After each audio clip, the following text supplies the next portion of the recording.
into their own deal, and they normally stink. It doesn't matter how talented they are, they stink. You watch them and you say, this team stinks. A chatter team, if they'll chatter, they'll get along, they trust.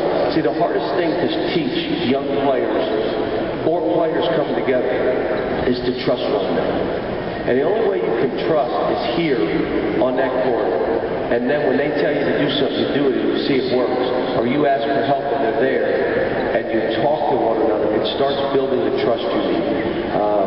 We still got to learn. We got to get down 10 and understand what we are. What I talked to them about today before was you have to play every possession and not worry about score or anything else. Here's what I mean by that. You get down 10. You understand we're Kentucky.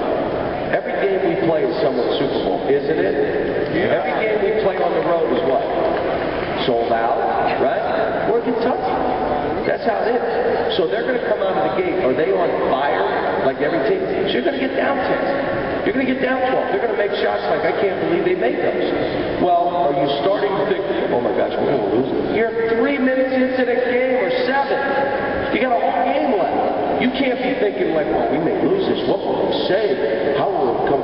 No. You go possession by possession. You just buckle down and say, I'm playing this defensive possession, and I'm going to play this offensive possession, and then I'm going to play this, and all of a sudden you look around and it's 4. And the other team's eyes are like this. Unless you're thinking 10 minutes ahead. You don't need to. Think in the moment. Stay there in your possession. That's why I coach the way I did today. I'm trying to get them to understand. I'm not worried about score or anything else. I'm worried about each possession, playing it the right way. I heard you tell the media back in the back two that you liked about John,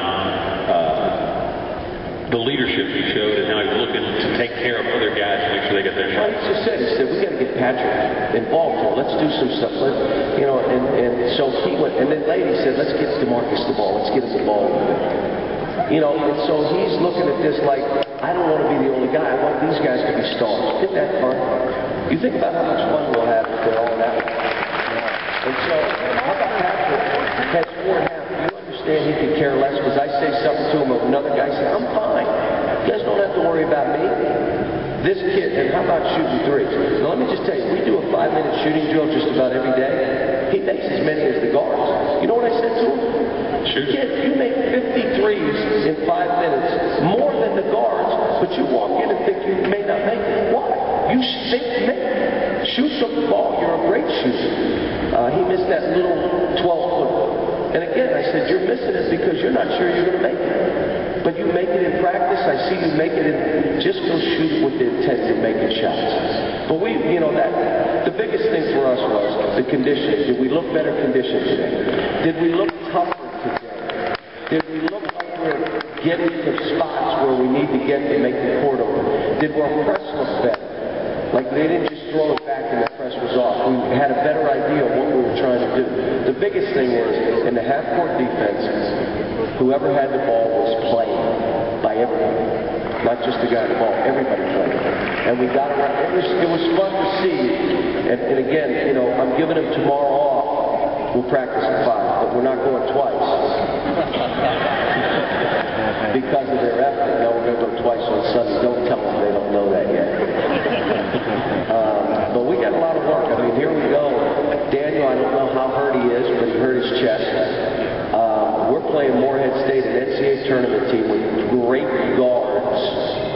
A big man, the best player in their league back, 14 points, 13 rebounds, an absolute animal on the backboard.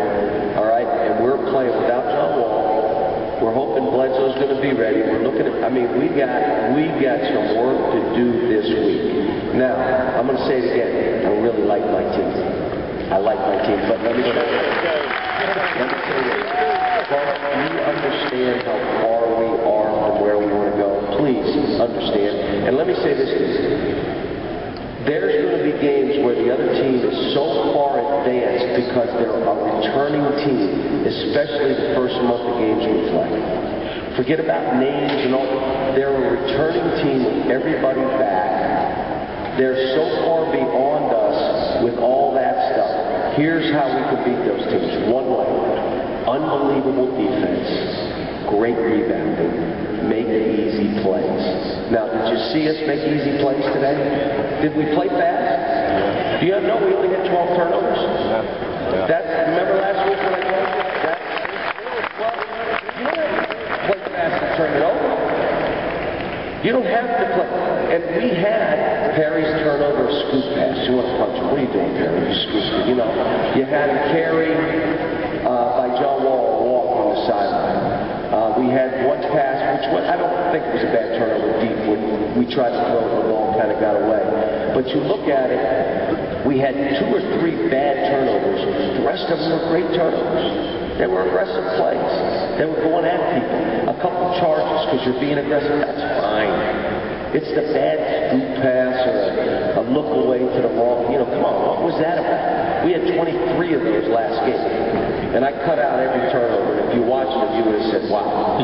And we worked on that. We just talked about you can play fast and not be in a hurry. And we are a good passing team. We should be. More